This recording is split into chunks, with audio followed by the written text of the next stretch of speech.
ಕನ್ನಡ ಪರ ಸಂಘಟನೆಗಳು ಹುಟ್ಕೊಳ್ಳುವಂಥದ್ದು ದುಡ್ಡಿಗೋಸ್ಕರ ಎಷ್ಟೊಂದು ಕಡೆಗಳಲ್ಲಿ ಅಲ್ಲೆಲ್ಲ ದುಡ್ಡು ಸಿಕ್ತು ಅಂದ ತಕ್ಷಣನೇ ಸೈಲೆಂಟ್ ಆಗಿಬಿಡ್ತಾರೆ ಅನ್ನುವಂಥ ಮಹತ್ವದ ಒಂದು ಆರೋಪ ಇದೆ. ಇದಕ್ಕೆ ನೀವೇನು ಹೇಳ್ತೀವಿ? ನೀವು ಒಂದು ಹೋರಾಟ ಮಾಡ್ತೀನಿ ಅಂದ್ರೆ ಕನಿಷ್ಠ ಅಂದ್ರೆ ಕಡಿಮೆ ಅಂದ್ರೆ 50 ರಿಂದ 60 ಸಾವಿರ ರೂಪಾಯಿ ಬೇಕು ಒಂದ್ ದಿನಕ್ಕೆ. ನೀವು ಎಷ್ಟು ದಿನ ಹೋರಾಟ ಮಾಡ್ಬೋದು? ಎಷ್ಟು ಶಕ್ತಿ ಇರುತ್ತೆ ಕನ್ನಡದ ಹೋರಾಟಗಾರರಿಗೆ? ನಮ್ಗೆ ಯಾವ್ದೇ ಸರ್ಕಾರದಿಂದ ಅನುದಾನ ಬರಲ್ಲ. ಈಗ ಏನೋ ಒಂದು ವಿಚಾರ ಆದ್ರೆ ನಾನು ಎಷ್ಟೋ ಮಾಧ್ಯಮಗಳಲ್ಲಿ ನೋಡ್ತಾ ಇರ್ತೀನಿ, ಯಾಕೆ ಕನ್ನಡದ ಹೋರಾಟಗಾರರು ಸುಮ್ಮನಿದ್ದಾರೆ, ಯಾಕೆ ಕನ್ನಡದ ಹೋರಾಟಗಾರರು ಬೀದಿ ನಮ್ದೊಂದೇನಾ ನಮ್ಗೊಬ್ಬರಿಗೆನಾ ಅದು ಆಸಕ್ತಿ ಇರೋದು?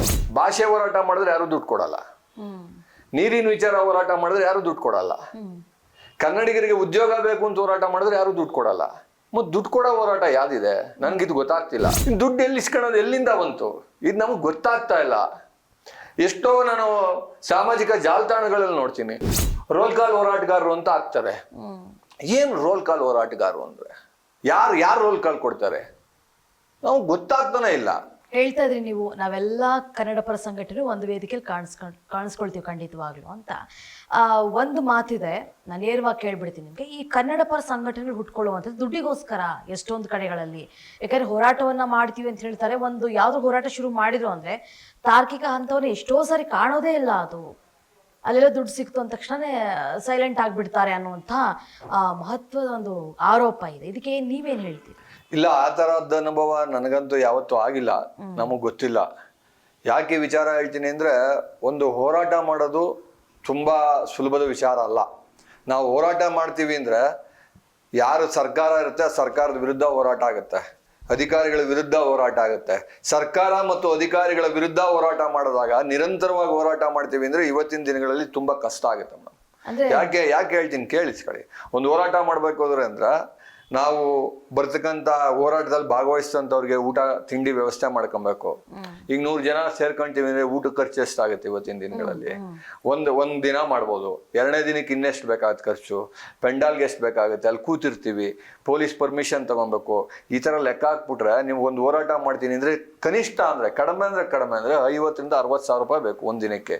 ನೀವು ಎಷ್ಟು ದಿನ ಹೋರಾಟ ಮಾಡ್ಬೋದು? ಎಷ್ಟು ಶಕ್ತಿ ಇರುತ್ತೆ ಕನ್ನಡದ ಹೋರಾಟಗಾರರಿಗೆ? ನಮ್ಗೆ ಯಾವ್ದೇ ಸರ್ಕಾರದಿಂದ ಅನುದಾನ ಬರಲ್ಲ, ನಾವ್ ಯಾವ್ದೇ ನಮಗೆ ಬೇರೆ ದುಡ್ಡು ಕೊಡಲ್ಲ ಯಾರುನು. ಹೋರಾಟಗಳನ್ನ ಧ್ವನಿ ಎತ್ತುತ್ತೀವಿ, ನಮ್ ಕರ್ತವ್ಯ. ಎಲ್ಲರೂ ಯಾವ ತರ ಅನ್ಕೊಂಡ್ಬಿಟ್ಟಿದ್ದಾರೆ ಅಂದ್ರೆ, ಈಗ ಏನೋ ಒಂದು ವಿಚಾರ ಆದ್ರೆ ನಾನು ಎಷ್ಟೋ ಮಾಧ್ಯಮಗಳಲ್ಲಿ ನೋಡ್ತಾ ಇರ್ತೀನಿ, ಯಾಕೆ ಕನ್ನಡದ ಹೋರಾಟಗಾರರು ಸುಮ್ಮನಿದ್ದಾರೆ, ಯಾಕೆ ಕನ್ನಡದ ಹೋರಾಟಗಾರರು ಬೀದಿ ನಮ್ದೊಂದೇನಾ ನಮ್ಗೊಬ್ಬರಿಗೆನಾ ಅದು ಆಸಕ್ತಿ ಇರೋದು? ಪ್ರತಿಯೊಬ್ಬ ಕರ್ನಾಟಕದಲ್ಲಿ ವಾಸ ಮಾಡ್ತವನು ಪ್ರತಿಯೊಬ್ರು ಕನ್ನಡಿಗರು ಅಂತ ನಾವು ತಿಳ್ಕೊಂಡಿರೋದು.